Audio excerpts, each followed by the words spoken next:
اللہ الرحمن الرحیم الحمدللہ رب العالمین والصلاة والسلام علی سید المرسلین وعلی آلہ واصحابہ اجمعین. قابل احترام، تو میں آج جو ہے مولانا مودودی علیہ الرحمہ کی ایک کتاب تھی، آج سے تقریباً جو ہے غالباً جو ہے انہوں نے 50 سے پہلے انہوں نے جو ہے یہ شہادت حق جو ہے ایک تقریر کی شکل میں پٹھان کوٹ میں جو ہے وہاں پر انہوں نے مرتب کی تھی. آپ دیکھیں اس میں انہوں نے جو ہے جو جماعت اسلامی یا تحریک اسلامی یا یہاں IMA جو ہے جس چیز کی طرف جو ہے یاد دہانی کراتی ہے تمام مسلمانوں کو، اس کو مولانا مودودی نے بالکل بالترتیب جو ہے بیان کرنے کی کوشش کی ہے. تو اس کا خلاصہ میں آپ کے سامنے بیان کروں گا اس چیز کی وضاحت کے بعد کہ یہ تقریر نہیں ہے. آپ دیکھیں اس میں مولانا مودودی علیہ الرحمہ نے سب سے پہلے یہ کہا کہ امت مسلمہ کا فرض اور مقصد وجود کیا ہے. میرے خیال سے اردو سارے لوگ سمجھتے ہیں نا، مقصد وجود یعنی کیوں یہ امت جو ہے برپا کی گئی ہے. تو سب سے پہلے مولانا نے یہ تمام تعریفیں اس اللہ کے لیے جس نے ہمیں پیدا کیا، اور ہمیں صرف پیدا ہی نہیں کیا بلکہ ہمیں تمام صلاحیتیں اس نے ہمیں بخشی ہیں، اور انہی صلاحیتوں کے نتیجے میں اس نے ہمیں جو ہے اپنا خلیفہ بنایا ہے. اور درود و سلام ان سارے انبیاء پر جن کی محنتوں سے اور کوششوں سے ہمیشہ جو ہے دین کا سلسلہ اس دنیا میں چلتا رہا، اور آج جو کچھ بھی دین باقی ہے یہ ان برگزیدہ ہستیوں کا کے طفیل میں ہے. اس کے بعد مولانا نے یہ بیان کیا ہے کہ ہماری جو دعوت ہے جماعت اسلامی کی وہ دو ناحیوں سے ہوتی ہے، دو بنیادوں پر ہوتی ہے. ایک تو ہم مخاطب کرتے ہیں جو برادران وطن ہیں یا جو غیر مسلم ہیں، ان کو ہم اسلام کی دعوت دیتے ہیں. دوسرے جو ہے ہماری دعوت جو ہے ہم تمام مسلمانوں کو بھی ان کو دعوت دیتے ہیں. اب مسلمانوں کی جو دعوت ہے، مسلمانوں کو ہم کس چیز کی طرف بلاتے ہیں؟ تو دراصل ہم مسلمانوں کو ان کی ذمہ داریوں کی پہچان کراتے ہیں کہ اللہ رب العزت نے تمہیں جو ہے اس دنیا میں کیوں برپا کیا. صرف یہ کہہ دینا کافی نہیں ہے کہ آمن تو میں ایمان لے آیا اور اس کے بعد جو ہے میں دین اسلام کو اپنا دین مانتا ہوں. اگر ہم اللہ کو اپنا کہ وہ ذات پر ایمان لاتے ہیں، دین کو اپنا دین مانتے ہیں، تو اس کے نتیجے میں ہمارے اوپر کچھ ذمہ داریاں عائد ہوتی ہیں. ان ذمہ داریوں کا شعور پیدا کرنا اپنے اندر، ان ذمہ داریوں کو ادا کرنا، یہ ہم مسلمانوں سے اپیل کرتے ہیں. اب اس کے بعد مسلمانوں کی ذمہ داریاں کیا ہیں؟ مولانا نے اس کو بیان کرنے کی کوشش کی ہے کہ وہ ذمہ داریاں کیا ہیں. ظاہر سی بات ہے کہ وہ صرف یہ نہیں ہے کہ آپ جو ہے اللہ کی ذات پر ایمان لائیں، وہ صرف یہ نہیں ہے کہ آپ فرشتوں پر ایمان لائیں، اس کے رسولوں پر ایمان لائیں، آخرت پر ایمان لائیں.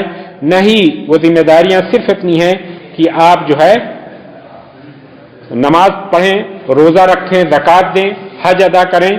اور نہیں صرف اتنی ہے کہ آپ اسلام کے چند قوانین پر، وراثت اور نکاح و طلاق کے اوپر عمل کر لیں، بلکہ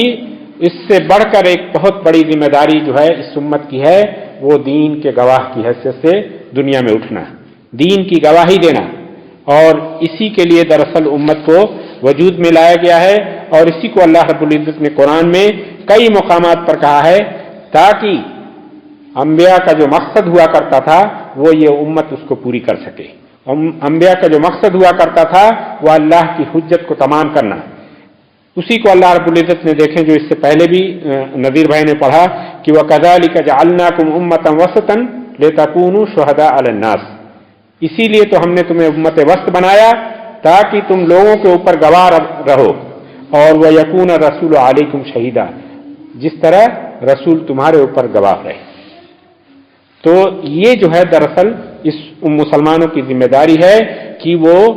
دین کے گواہ کی حیثیت سے دنیا میں اٹھیں اور اس حیثیت سے کام کریں. اب دیکھیں اس کے بعد مولانا نے کہا کہ امت مسلمہ، ہم سب امت مسلمہ ہیں. امت مسلمہ کا مقصد وجود کیا ہے؟ تو ظاہر سی بات ہے کہ شہادت حق جو اوپر کی آیت ہے، شہادت علی الناس، یہی اس امت کا عین مقصود زندگی ہے، اور اس کو وجود میں لانے کا واحد مقصد صرف یہی ہے. اور یہ جو ہے ذمہ داری ہم نے اپنے آپ سے نہیں لی ہے، بلکہ یہ اللہ رب العزت نے ہمارے اوپر عائد کی ہے یہ ذمہ داری. اسی لیے دیکھیں اللہ رب العزت نے فرمایا یا ایھا الذین آمنوا کونوا قوامین للہ شہداء بالقسط. اے لوگوں جو ایمان لائے ہو، خدا کی خاطر اٹھنے والے بنو اور ٹھیک ٹھیک راستے کی گواہی دینے والے بنو۔ اور میرے دوستو یہ حکم جو ہے نہایت ہی تاکیدی حکم ہے، اسی لیے اللہ رب العزت نے قرآن میں فرمایا ہے کہ جو اس شہادت کے فریضے کو نہیں انجام دے گا وہ گویا کتمان حق کا مجرم ہوگا، اور جو کتمان علم اور کتمان حق کا جرم ہے وہ سزا اس کے اوپر نافذ ہوگی۔ اور وہ آگے دیکھیں، ابھی تفصیل آئے گی۔ اللہ رب العزت نے فرمایا وَمَنْ أَظْلَمُ مِمَّنْ كَتَبَ شَهَادَةً عِندَهُ مِنَ اللَّهِ، اس سے بڑا ظالم کون ہو سکتا ہے جس کے پاس حق ہو اور وہ اسے چھپائے، لوگوں کے سامنے اس کی گواہی نہ دے۔ پھر میرے دوستوں اس کو جو ہے تاریخ کے حوالے سے آپ مولانا مودودی نے بیان کرنے کی کوشش کی ہے کہ ہم دراصل اپنے حق کو، اپنے جو ہمارا فریضہ ہے اس کو پہچاننا اس لیے ضروری ہے کیونکہ اسی گواہی کے لیے اللہ رب العزت نے ہم سے پہلے قوم کو برپا کیا، اہل کتاب کو، انہوں نے ان کو یہ ذمہ داری دی، لیکن جب انہوں نے یہ ذمہ داری نہیں ادا کی، انہوں نے کتمان حق کیا، تو اللہ رب العزت کی ہر طرف سے ان کے اوپر دھتکار پڑی، ہر طرف سے وہ ذلیل کیے گئے۔ چنانچہ اللہ رب العزت نے فرمایا وَضُرِبَتْ عَلَيْهِمُ الذِّلَّةُ وَالْمَسْكَنَةُ وَبَاءُوا بِغَضَبٍ مِّنَ اللَّهِ، اللہ کی ذلت و مسکنت ان کے اوپر مسلط کر دی گئی اور ہر طرف سے اللہ کی ان کے اوپر پھٹکار پڑی۔ چنانچہ یہود کی پوری تاریخ ہے کہ 2000 سال تک اللہ نے انہیں زمین میں رسوا کیا۔ تو آپ اس حیثیت سے ہم اندازہ لگائیں کہ اس کے بعد اللہ نے ہمیں اس اسی صف میں کھڑا کیا، ہمیں یہ ذمہ داری کی تمہیں گواہی دینی ہے، اگر ہم اس فریضے کو نہیں انجام دیں گے تو آج آپ ہمارا جو حوال ہیں وہ آپ دیکھ سکتے ہیں۔ پھر اس کے بعد جو ہے مولانا مودودی نے شہادت حق کو جو ہے اس کو بیان کرنے کی کوشش کی ہے کہ یہ شہادت حق جو ہے اس سے مراد کیا ہے۔ میرے دوستو شہادت حق سے مراد یہ ہے کہ اللہ رب العزت نے جو صداقت، جو حق ہمارے اوپر انبیاء کے ذریعے منکشف کیا ہے اسے ہم لوگوں کو بتلائیں۔ آپ دیکھیں اللہ، تاکہ اس کے ذریعے اس کا مطلوب کیا ہو، تاکہ اللہ کی حجت تمام ہو، کیونکہ جب اللہ کے نبی انبیاء آتے تھے تو اسی حجت کے لیے آتے تھے، اور اللہ کے نبی صلی اللہ علیہ وسلم پر یہ سلسلہ ختم ہو گیا اور یہ شہادت کی ذمہ داری اس امت کو منتقل کی گئی۔ اب اس شہادت کی اہمیت کا آپ اندازہ لگائیں کہ اس شہادت کی کتنی اہمیت ہے، کہ اس گواہی کا اندازہ آپ ایسے کر سکتے ہیں کہ وہ اللہ جو رحمان و رحیم ہے، جس کی صفت ہے کہ کبھی وہ ظلم نہیں کرتا، وَمَا اللَّهُ بِظَلَّامٍ، اللہ کبھی ظلم نہیں کر سکتا، اس اللہ سے آپ کیسے یہ توقع کر سکتے ہیں کہ ہمیں اس اللہ کی مرضی معلوم نہ ہو اور ہمیں اللہ اس جرم میں ہمیں سزا دے کہ تم نے میری مرضی کے مطابق عمل نہیں کیا۔ وہ اللہ کے عدل کیسے بعید ہے کہ اس نے ہمیں حق نہیں دکھایا اور اس پر باز پرس کرے کہ تم نے حق کو کیوں نہیں پہچانا۔ تو اسی لیے اللہ رب العزت نے اس عدل کے، اس اپنی ربوبیت کے تقاضے سے اللہ رب العزت نے انبیاء کا سلسلہ جاری کیا، اور اسی لیے اول روز سے روز آفرین اس زمین کا آغاز اللہ رب العزت نے ایک نبی سے کیا، اور پھر یہ سلسلہ چلتا رہا، اور اس کا واحد مقصد جیسا کہ میں نے بتایا اور مولانا نے اس کو بیان کیا ہے کہ اس کا صرف واحد مقصد یہ ہوتا تھا تاکہ جو ہے کل قیامت کے دن جب لوگوں کو اللہ رب العزت پکڑے تو وہ یہ نہ کہہ سکیں کہ اے اللہ آپ کا پیغام میرے پاس نہیں پہنچا۔ اللہ رب العزت نے قرآن میں اپنی سنت بیان کی ہے، یہاں مولانا نے، میں اس کو ذکر کرتا ہوں کہ اللہ رب العزت نے اپنی سنت بیان کی ہے کہ اللہ رب العزت کی سنت ہے کہ کبھی بھی کسی قوم کو ہلاک نہیں کرتا جب تک کہ اس میں رسول نہ بھیج دے، جب تک کہ اس میں ڈرانے والا نہ بھیج دے۔ تو اس طرح جو ہے آپ دیکھیں قرآن میں ایک دوسری جگہ اللہ رب العزت نے فرمایا رسلا مبشرین منذرین لئلا یکون للناس علی اللہ حجۃ بعد الرسل وکان اللہ عزیزا حکیما۔ یہ جو انبیاء کا سلسلہ جاری کیا اللہ نے، اس کا مقصد یہ تھا کہ وہ لوگوں کو ڈرائیں، لوگوں کو بشارت دیں، تاکہ لوگوں کے لیے اللہ کے اوپر کوئی حجت باقی نہ رہے، اور انبیاء کے بعد لوگ یہ نہ کہہ سکیں کہ ہمیں دین نہیں، ہمیں حق نہیں پہنچا، اور اللہ تبارک تعالیٰ ہر چیز پر قادر ہے۔ میرے دوستو اس کی اہمیت کو آپ یوں اندازہ لگا سکتے ہیں کہ اس سے پہلے جو ہے اللہ رب العزت نے مختلف انبیاء کے ذریعے اس سلسلے کو چلایا تاکہ انبیاء آ کر ٹھیک ٹھیک جو ہے اس چیز کی گواہی دیں۔ اب آپ سوچیں کہ اللہ کی ذمہ داری، اللہ نے اپنی ذمہ داری انبیاء تک منتقل کی۔ اللہ رب العزت اس چیز پر جرم اس چیز پر سزا نہیں دے سکتا جس چیز کو وہ بتلا نہ دے، چنانچہ اس نے اس چیز کو بتلانے کے لیے یہ حجت انبیاء پر تمام کی، جس کو میں نے کہا کہ وَيَكُونَ الرَّسُولُ عَلَيْكُمْ شَهِيدًا، اللہ کے گواہ بنے۔ اب آپ سوچیں کہ انبیاء کی ذمہ داریاں کتنی نازک تھیں، اگر جو ہے وہ اپنی ذمہ داری کو ادا نہ کرتے تو پھر لوگوں کی حجت ان پر قائم ہوتی، پھر اللہ رب العزت ان سے سوال کرتا، جس کا سورہ اعراف میں اللہ رب العزت نے ذکر کیا ہے کہ وَلَنَسْأَلَنَّ الَّذِينَ أُرْسِلَ إِلَيْهِمْ وَلَنَسْأَلَنَّ الْمُرْسَلِينَ، ہم جو فرشتے تھے، جو پیغمبر تھے، ان سے بھی پوچھیں گے کہ تم نے اپنی دعوت کا حق کتنا ادا کیا۔ تو یہ جو ہے انبیاء کی ذمہ داری کی نزاکت ہوتی تھی، اسی لیے آپ دیکھیں گے اللہ کے نبی صلی اللہ علیہ وسلم کی سیرت پڑھیں کہ اس کی نزاکت کو انبیاء محسوس کرتے تھے، اور بالکل جو ہے قرآن نے خود کہا ہے کہ اے نبی ایسا لگتا ہے آپ اپنے آپ کو ہلاک کر دیں گے ان کے پیچھے، اے نبی ایسا لگتا ہے کہ آپ ان کے پیچھے اپنے آپ کو ختم کر دیں گے۔ یہ جو ہے ہر نبی کی یہی کیفیت ہوتی تھی کہ وہ کیسے لوگ جو ہے اللہ کے نبی صلی اللہ علیہ وسلم فرماتے ہیں کہ میری مثال جو ہے ایسی ہے کہ لوگ جو ہے آگ میں کودے چلے جا رہے ہیں پروانے کی طرح، اور میں ان کو پکڑ پکڑ کے بچا رہا ہوں۔ تو یہ ہر نبی کی یہ کیفیت ہوتی تھی کہ وہ جو ہے لوگوں کو بچانے کی کوشش کرتا تھا۔ اب وہی جو ہے ذمہ داری ہم اور آپ کی ہے کہ ہم اسی اسپرٹ پہ، اسی ناحیے سے جو ہے لوگوں کو جو ہے اس جہنم کی آگ سے بچانے کی کوشش کریں۔ اگر جو ہے ہم نے یہ فریضہ نہیں انجام دیا تو جس طرح انبیاء کا جو مرتبہ تھا، جو اس کی نزاکت تھی ان کی ذمہ داری کی، وہی ہم پر بھی قائم ہوگی۔ سارے لوگ کی جو حجت ہوگی وہ ہمارے پھر خلاف ہوگی کہ اے اللہ ان کے پاس دین تھا، ان کے پاس ہدایت تھی، ان کے پاس رسولوں کی تعلیم تھی، یہ کبھی انہوں نے ہمیں بتلانے کی کوشش نہیں کی۔ اب میرے دوستوں، اس مولانا مودودی نے اس میں یہ بھی کہا ہے کوتاہی پر مواخذہ۔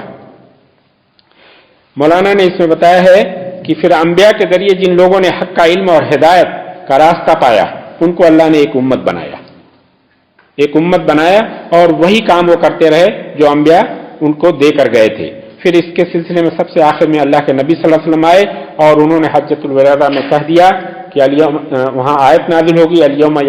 اکملت لکم دینکم واتممت علیکم نعمتی ورضیت لکم الاسلام دینا، اور اللہ کے نبی صلی اللہ علیہ وسلم نے سارے لوگوں کو گواہ بنا کے کہا حل بلغت رسالہ، میں نے اللہ کا پیغام پہنچا دیا۔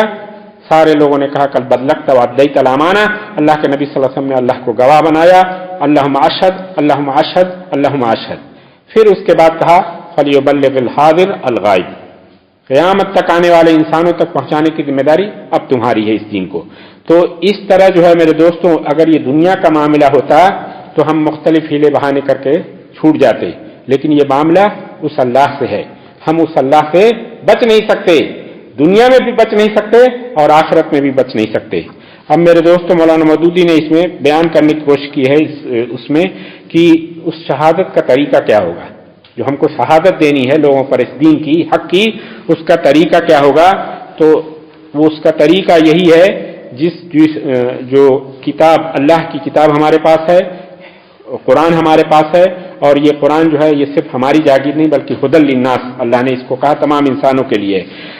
اس کو ہمیں جو ہے اس کا گواہ بن کے کھڑا ہونا ہے، اور اس کی گواہی دو طریقوں سے ہوگی، مولانا نے اس میں ذکر کیا ہے۔ ہم قولی شہادت کی بھی ہمیں دینی ہے اور فعلی شہادت بھی دینی ہے۔ قولی شہادت میں مولانا لکھتے ہیں کہ ہم زبان سے، قلم سے دنیا پر اس حقیقت کو واضح کریں جو انبیاء کرام راستہ ہدایت لے کر آئے تھے، اسی میں تمہاری نجات ہے۔ ہم جو ہے نشر و اشاعت کے میڈیا کے جتنے طریقے ہوں وہ اپنا کر دنیا کو یہ باور کرائیں کہ راہ نجات ہمارے پاس ہے، اور دنیا میں جو کچھ بھی اس کے خلاف ہے وہ باطل ہے، دنیا اس سے مزید مشکلات کا شکار ہوگی، کبھی بھی انہیں سکون نصیب نہیں ہو سکتا۔ ہم جو ہے صرف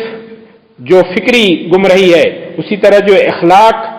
اخلاقی گمراہی ہے، سیاست میں جو گمراہی ہے، اسی طرح تہذیب و تمدن میں جو گمراہی ہے، اس کی مثالیں آپ سمجھ سکتے ہیں۔ تہذیب و تمدن جو فحاشی و بدکاری، سیاست میں آپ دیکھ رہے ہیں ظلم، اس کے بعد جو ہے اخلاق میں آپ دیکھیں مائٹ از رائٹ، تو یہ ساری چیزوں کی تفصیل کرنے کی مجھے ضرورت نہیں ہے. تو ان ساری چیزوں میں ہم جو ہے اپنے زبان اور قلم کا استعمال کر کے دنیا کو بتائیں کہ جو کچھ جو ہے ہمارے پاس ہدایت ہے اسی میں دنیا کی نجات ہے، اور اس کے خلاف جو کچھ بھی ہے ہم دلائل سے اس کو رد کرنے کی کوشش کریں. ہم جو ہے معقول دلائل دیکھ کے ان کی تنقید ان پر کر کے جو اس میں خرابیاں ہیں اس کو بتلانے کی کوشش کریں. کیپٹلزم نے کس طرح دنیا کو تباہ برباد کیا ہمیں بتلانے کی ضرورت ہے. کمیونزم نے کس طرح جو ہے انسانوں کے حقوق چھینے ہمیں بتلانے کی ضرورت ہے. برہمنیت نے کس طرح لوگوں میں اونچ نیچ کا نظام قائم کیا یہ ہمیں بتلانے کی ضرورت ہے. ہم قولی لحاظ سے شہادت دیں. پھر دوستوں دوسری جو شہادت ہوگی وہ ہماری عملی شہادت. عملی شہادت جو ہے یہ بہت اہمیت کی حامل ہے. خاص طور سے جو ہے آج جو ہے ہم مسلمانوں کا جو حال ہے وہ آگے مولانا لکھیں گے. عملی شہادت سے مراد یہ ہے کہ جن اصولوں کو ہم دنیا میں نافذ کرنا چاہتے ہیں، جن اخلاقیات پر ہم جو ہے سیاست لانا چاہتے ہیں، جس اخلاقیات پر ہم ایک معاشرے کی تشکیل دینا چاہتے ہیں، جس طرح کے لوگوں کو ہم دیکھنا چاہتے ہیں، وہ خود بخود پہلے ہم اپنی زندگیوں میں نافذ کریں. پہلے ہماری زندگیاں اس عادلانہ نظام کی گواہ ہوں جو اسلام کے ذریعے ہم دنیا کو دینا چاہتے ہیں. تو اس طرح جو ہے ایک جو ہے ہماری بالکل جو ہے ہمارا عمل جو ہے ہماری زندگی جو ہے اس حق کی گواہ ہو جس حق کو انبیاء کرام لے کر آئے، اور نہ صرف لے کر آئے بلکہ اس پر عمل کر کے دکھایا. اور پھر اللہ کے نبی صلی اللہ علیہ وسلم کے بعد اللہ کے نبی صلی اللہ علیہ وسلم کے جو اصحاب تھے انہوں نے اس پر اجتماعی طور سے عمل کر کے ہمیں دکھلا دیا. پھر میرے دوستوں اس میں مولانا نے ایک تکمیل شہادت کی بات کہی ہے کہ جب ہم قولی لحاظ سے بھی حق کی گواہی دیں گے اور بالکل ہماری انفرادی زندگی، پھر ہماری ظاہر سی بات ہے انسان جو ہے وہ ایک انفرادی نہیں ہے،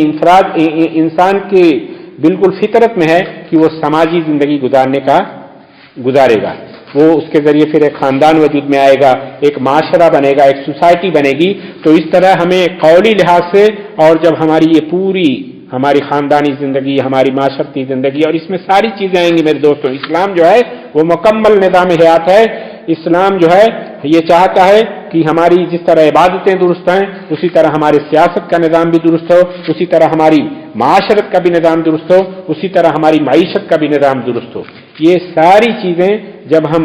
ان قولی لحاظ سے اور عملی لحاظ سے دنیا کو دکھائیں گے تو پھر جو ہے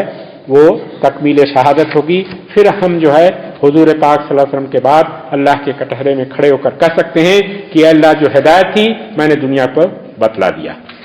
اس پر جا کر کہیں نہ کہیں جو ہے ہم اپنی ذمہ داری سے اللہ کے ہاں جو ہے بچ سکتے ہیں. اب مولانا نے جو ہے اب جائزہ لیا ہے اس میں کہ ہم اس وقت دیکھیں کہ ہماری قولی شہادت کا حال کیا ہے، اس کے بعد ہماری فعلی شہادت کا کیا حال ہے. قولی شہادت کا مولانا نے ذکر کرتے ہوئے کہا ہے ہم جب قولی شہادت کا جائزہ لیتے ہیں تو ہم میں بہت کم لوگ ہیں جو انفرادی طور سے حق کی شہادت دے رہے ہیں. بہت تھوڑے لوگ ہیں، ورنہ جو ایسے لوگ جو ہیں بالکل انگلیوں پر گنے جا سکتے ہیں. ورنہ عام طور سے جو ہمارا پورا جو ہے مسلم طبقہ ہے وہ باطل کی گواہی دے رہا ہے. ہمارے جو زمیندار ہیں وہ اس بات کی گواہی دیتے ہیں کہ اسلام کا دیا ہوا وراثت کا سسٹم ہمیں قبول نہیں ہے. ہم اسی سسٹم کو فالو کریں گے جو باطل کی طرف سے ہم کو ملا ہے. ہمارے جو وکلا ہیں، ہمارے جو مجسٹریٹ ہیں، ہمارے جو اتھارٹیز ہیں وہ اس بات کی گواہی دیتی ہیں کہ اسلام کے دیے ہوئے اس طرح کے جتنے قوانین ہیں سب فرسودہ ہیں، نعوذ باللہ. ہم جو ہے انہی قوانین پر عمل کریں گے جو ہمیں انگریز دے کر گئے یا ہمیں مغرب سے ملے ہیں. اسی طرح ہم جو ہے سیاست، ہماری معیشت، ان میں وہی قوانین ہم فالو کریں گے جو مغرب سے ہمیں ملے ہیں، جن کی بنیاد ملحدانہ ہے جو اللہ کے انکار پر ہے. اسی طرح صنعت کار ہمارے جو ہے وہ ان کا یہ کہنا ہے کہ اسلام کے بتائے ہوئے اصولوں پر ہم جو ہے تجارت کو فروغ نہیں دے سکتے. ہم انہی راستوں پر تجارت چلائیں گے جن راستوں سے غیر چلا رہے ہیں یا جو کفار چلا رہے ہیں. گویا یہ کہ ہمارا پورا جو ہماری قولی شہادت ہے، چاہے ہماری عبادات ہوں، چاہے اسی طرح ہماری جو سارے سسٹم ہو، وہ سب جو ہے اسلام کے خلاف ہم گواہی دے رہے ہیں۔ آپ دیکھیں ہمارا خود جو ہے اسلام کا بہت بنیادی وراثت اللہ رب العزت نے قرآن میں کہا تلک حدود اللہ، یہ اللہ کی حدود ہیں، ومن یتعد حدود اللہ فاولئک هم الکافرون، لیکن کتنے لوگ فالو کرتے ہیں؟ اور اگر ان کو کہہ دیں کافر، اللہ کہہ رہا ہے کافر اولئک هم الکافرون، لیکن آپ کہہ دیں تو آپ کی خیر نہیں ہے۔ تو یہ جو ہے ہماری قولی شہادت ہے۔ پھر ہماری عملی شہادت جو ہے اس کا مولانا نے جائزہ لیا ہے کہ ہماری عملی شہادت کیا ہے۔ ہماری عملی شہادت کا حال مولانا نے لکھا ہے کہ اس سے بھی برا حال ہے۔ ہماری جو عملی شہادت ہے اس کا حال یقیناً کہیں نہ کہیں کچھ لوگ ہیں جو اپنی زندگیوں سے اسلام کی گواہی دے رہے ہیں، جو اپنی زندگی میں مکمل ایمان پر قائم رہنے کی جو بھی اسلام نے قوانین دی ہیں انہیں برتنے کی کوشش کرتے ہیں، لیکن جو سواد اعظم ہے، میجارٹی ہے، وہ اس حق کی گواہی نہیں دے رہا ہے، وہ باطل کی گواہی دے رہے ہیں۔ چنانچہ جو ہے ہم آپ دیکھیں اگر ہم جو ہے کوئی بھی جماعت بھی قائم کرتے ہیں تو ہم وہی طریقے اختیار کرتے ہیں، نظم جماعت وہی سے اخذ کرتے ہیں جو بیوروکریسی ہمیں برٹن نے دی ہے۔ اسی طرح ہم کوئی ادارہ قائم کرتے ہیں اس میں بھی انہی اصولوں پر چلاتے ہیں جو اغیار نے ہمیں دیے ہیں۔ ہم اگر کوئی مدرسہ قائم کرتے ہیں تو ہم روح تعلیم وہاں سے لیتے ہیں جو ملحدانہ ہے۔ غرض یہ کہ ہماری جتنی بھی چاہے ہماری سیاست ہو، ہم آج اتفاق سے جو مسلم ممالک ہیں جہاں میں حق حاصل ہے اسلام کو نافذ کرنے کا، وہاں کا بھی دیکھیں انہوں نے بھی ایک طریقے سے جو ہے جتنے بھی نظام ہیں، معیشت لے لیجئے، سب انہوں نے یہ تہیہ کر لیا ہے کہ اسلام کا دیا ہوا نظام نعوذ باللہ پریکٹیبل نہیں ہے۔ چنانچہ انہوں نے صرف جو ہے پرسنل لا کی حد تک جو ہے اسلامی قوانین کو رکھا ہے۔ اور مولانا مودودی نے جیسے بہت تلخ حقیقت کہی ہے اس میں کہ ایک رائٹر ہے لاورین پرون، اپنی کتاب دا پروسپیکٹ آف اسلام، اس نے تنقید کی ہے کہ جب ہندوستان میں مسلمانوں کی حکومت انگریزوں نے ختم کی، اس وقت جو وہاں کا جو فوجداری اور عدالتی سسٹم تھا مسلمانوں کا اس کو ختم کر دیا فرسودہ قرار دے کر، اور صرف پرسنل لا مسلمانوں کا باقی رکھا، تو مسلمانوں کو بہت زیادہ تکلیف ہوئی۔ کیونکہ اس نظام کے تحت مسلمانوں کی وہی حیثیت رہا، آج تک تو ہندوستان میں حکومت تھی ہماری، لیکن اب جو ہے وہی پوزیشن ہونے والی تھی جو مسلم ممالک میں ذمیوں کی ہوا کرتی ہے۔ چنانچہ مسلمانوں نے افسوس کہا، لیکن اس نے لکھا ہے کہ آج جب ہم دیکھتے ہیں کہ مسلم ممالک وہ بھی ہمارے اصولوں پر چل رہے ہیں، ہم نے جو معیشت کا نظام دیا اسی کو فالو کر رہے ہیں اور حد تو یہ ہے کہ بہت سے مسلم ممالک، جب مولانا مودودی نے یہ لکھا تھا تب ٹرکی کا یہ حال تھا، ٹرکی کے اس میں انہوں نے لکھا تھا کہ ٹرکی نے وہاں طلاق و نکاح کے بھی انہوں نے قواعدین جو ہے مغرب سے وضع کر کے اسلام کے اس کو ساری چیزوں کو ایبولش کر دیا تھا۔ تو اس نے لکھا ہے کہ یہ چیز بتلاتی ہے کہ جو مسلمان جو ہے جس چیز کو مانتے ہیں کہ قانون کا حق صرف اللہ کو ہے، یہ جو ہے ایک ان کا فرسودہ خیال ہے نعوذ باللہ۔ اس نے یہ کہا ہے کہ یہ صرف جو ہے اس نے جو ورڈ کہا ہے ایک مقدس افسانے کے علاوہ کوئی نہیں ہے، کچھ نہیں ہے۔ آپ بتائیں یہ کیوں ہوا؟ کیونکہ ہماری جو قولی شہادت ہے، ہماری جو پریکٹیکل عملی شہادت ہے، ہم جو وہ گواہی دے رہے ہیں وہ حق کی نہیں بلکہ باطل کی دے رہے ہیں۔ اب مولانا نے اس میں ایک چیز لکھی ہے اور بہت اہمیت کی حامل ہے کہ کتمان حق کی سزا اللہ کے ہاں کیا ہے، دنیا میں بھی اور آخرت میں بھی۔ میرے دوستوں، یہ کتمان حق اور شہادت زور کا ارتکاب جسے ہم کر رہے ہیں اس کا انجام بھی ہمیں وہی کچھ دیکھنا ہے جو ایسے سخت جرم کا اللہ نے مرتب کر رکھا ہے، اور اللہ نے ہم سے پہلے اس چیز کو کر کے دکھایا ہے۔ چنانچہ اللہ رب العزت نے ہم سے پہلے یہود کو یہ ذمہ داری دی، انہوں نے کتمان علم کیا، اس نعمت کو ٹھکرایا، چنانچہ اللہ رب العزت نے انہیں سزا دی، اور اس سزا کے نتیجے میں وہ صدیوں اللہ رب العزت نے انہیں ذلیل و رسوا کیا۔ آج جب ہم اپنا جائزہ لیتے ہیں تو آج جو ہے تقریباً مولانا نے اس میں 100 سال کہا، میں نے اس کو 150 سال کر دیا۔ آپ 150 سال مسلمانوں کی تاریخ دیکھیں، ہر طرف سے مسلمانوں کی حکومتیں چھنتی چلی گئی۔ مسلمان جہاں پر جو ہے مسلمانوں کی حکومت تھی وہاں بھی مسلمان ایک طریقے سے محکوم کر دیے گئے۔ اور پھر جو ہے مراکش سے لے کے سرکل ہند تک مسلمانوں کا جو ایک وقار تھا وہ وقار جو ہے ختم ہو گیا، اور مسلمان جو ہے اپنے ممالک میں ایک محکومی کی زندگی گزارنے لگے۔ آپ دیکھ سکتے ہیں، اس کو مزید تفصیل سے بیان کرنے کی ضرورت نہیں ہے کہ ڈیسیزن کہاں سے آتے ہیں۔ یہ اسی جرم کا نتیجہ ہے جو ہم نے اللہ کے ساتھ کیا ہے۔ اللہ رب العزت کی یہ سنت ہے کہ جو اللہ رب العزت کی شریعت کے ساتھ اس طرح کا مذاق کرتا ہے، اللہ رب العزت اسے دنیا ہی میں ذلیل و رسوا کرتا ہے۔ مولانا نے اس وقت جو ہے بہت پریڈکشن کیا تھا اس وقت کہ جبکہ اگر ہم صحیح معنوں میں اسلام کی شہادت دیں تو مولانا نے لکھا ہے کہ وہ دن دور نہیں کہ کمیونزم جو ہے ماسکو کی گلیوں میں وہ اپنی راہ تلاش کرے گا، جو واشنگٹن جو کیپٹلزم ہے وہ واشنگٹن میں اس کو جائے پناہ نہیں ملے گی، جو براہمنیت ہے اسے ہندوستان میں پناہ نہیں ملے گی۔ آج جو ہے ہندوستان کا آپ دیکھ لیں، ہندوستان میں ہمارا یہ کوئی مسئلہ ہی نہیں تھا، لیکن آج جو ہے ہندوستان میں جو ہمارے سامنے مسئلہ ہے اقلیت و اکثریت کا، ہم مائنارٹی میں ہو گئے، اور یہ جبکہ مسلمانوں کا کوئی مسئلہ ہی نہیں تھا، ہمارے سامنے ہم اگر حق کی گواہی دیتے، ہم یہ ثابت کرتے کہ ہم جو ہے رحمت، ہم جو ہے دنیا کے لیے رحمت ہیں، ہم دنیا میں عادلانہ نظام لانا چاہتے ہیں، ہم سارے انسانوں کو من الظلمات الی النور اس کے لیے ہیں، تو بعید نہیں کہ دنیا ہمارا ساتھ دیتی۔ کیونکہ ہمارے سامنے تاریخ ہے، اللہ کے نبی صلی اللہ علیہ وسلم نے جس وقت دعوت کا آغاز کیا مکے میں، آپ کا تناسب آپ دیکھیں اقلیت و اکثریت کے اس میں ناپ کے دیکھیں، 1% بھی نہیں تھا، لاکھ میں 1% بھی نہیں تھا، لیکن 8 سال میں 10 سال میں اللہ کے نبی صلی اللہ علیہ وسلم نے جب سارے لوگوں نے اس اپنی انفرادی اور قولی شہادت جب دی تو یہی ریشیو اللہ کے نبی صلی اللہ علیہ وسلم نے 100% میں تبدیل کر دیا، 100% میں تبدیل کر دیا۔ اور پھر وہی نہیں، آگے 25 سالوں میں مراکش سے لے کے جہاں 100% عیسائی جو ہے وہ اقوام تھیں، وہاں جو ہے تمام کے تمام لوگ مسلمان بن گئے، اور صحابہ کرام کا صرف یہی ہوتا تھا، کونو کا مثلنا، ہماری طرح ہو جاؤ، انہوں نے عملی شہادت دی۔ میرے دوستو، آخرت کی پکڑ، اب یہ تو دنیا میں جو سزا اللہ تبارک تعالیٰ نے ہمیں دی، وہ آخرت میں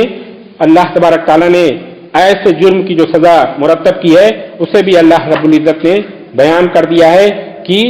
آخرت میں بھی جو اس فرض شناسی کے جرم کا ارتکاب کرے گا اللہ رب العزت کبھی بھی اسے معاف نہیں کرے گا۔ اب مولانا مودودی نے جو ہے تھوڑے سے اس میں مسلمانوں کے جو مسائل ہیں اور حقوق کی بات کی ہے کہ اس وقت جو ہے مسلمانوں کے جو مسائل ہیں کہ وہ ہم جو ہے اقلیت و اکثریت کے لیے لڑ رہے ہیں، اپنے حقوق کے لیے لڑ رہے ہیں، اور مسلمان یہ سوچ رہے ہیں کہ ہم کوئی قوم ہے، جبکہ اسلام جو ہے وہ کسی قومیت کا نام نہیں ہے، اسلام ایک نظریے کا نام ہے، اسلام سب کے لیے آیا تھا، ہم نے اسے اپنی جاگیر بنایا، یہ ہمارا جرم ہے۔ اصل جو مسئلہ مولانا نے اس میں بیان کیا ہے کہ اصل مسئلہ یہ ہے جو بغیر لاگ لپیٹ کے مولانا نے کہا کہ میں بتلا دینا چاہتا ہوں، وہ یہ ہے کہ ہم جو ہے اپنے قول و عمل سے اسلام کی گواہی دیں، ہم جو ہے اپنے قول اور عمل سے اس حق کی گواہی دیں گے تو اللہ رب العزت کوئی بعید نہیں کہ یہ جتنے بھی ظلمتوں کے بادل ہمیں نظر آ رہے ہیں اللہ رب العزت بہت عنقریب جو ہے اسے چھاڑ دے گا، اور پھر مستقبل ہمارا ہوگا اور اسلام کے پیروکاروں کا ہوگا۔ اب جو ہے اس کے بعد مولانا مودودی نے جماعت اسلامی کا مقصد بیان کیا ہے کہ اب چند الفاظ میں آپ کو جماعت کے مقصد سے وابستگی، جماعت کا جو مقصد ہے وہ بتا دینا چاہتا ہوں کہ ہم جب کسی کو پیغام دیتے ہیں تو ہمارا صرف اور صرف مقصد یہ ہوتا ہے کہ آپ نہ تو ہماری جماعت میں جڑیں، ہم جماعت کی طرف نہیں دعوت دیتے، بلکہ صرف ہم جو ہے مسلمانوں کو یہ یاد دلاتے ہیں کہ تمہیں کس لیے اللہ رب العزت نے پیدا کیا ہے، تمہارا مقصد وجود کیا ہے، تم ضروری ہے کہ تم اس ذمہ داری کو ادا کرو، اگر اس ذمہ داری کو نہیں ادا کیے تو دنیا میں بھی رسوا ہوگے، اور آخرت میں اللہ رب العزت نے جو سزا متعین کر رکھی ہے وہ اللہ رب العزت جانتا ہے۔ اب مولانا نے، میں بہت خواہش چاہوں گا انشاءاللہ جو ہے 7 منٹ ہے اذان ہونے میں کوشش کروں گا کہ اسے کمپلیٹ کر دوں۔ اس کے بعد مولانا نے ہمارا طریقہ کار بیان کرنے کی کوشش کی ہے کہ جماعت کا جو طریقہ کار ہے وہ یہ ہے کہ اسلام کے جتنے بھی نظام ہیں میرے دوستوں، اسلام کے دیے ہوئے جتنے بھی نظام ہیں وہ ہمیں ایک ایک نظام جو ہے اس بات کی گواہی دیتا ہے کہ اسلام جو ہے انفرادیت کو پسند نہیں کرتا، اسلام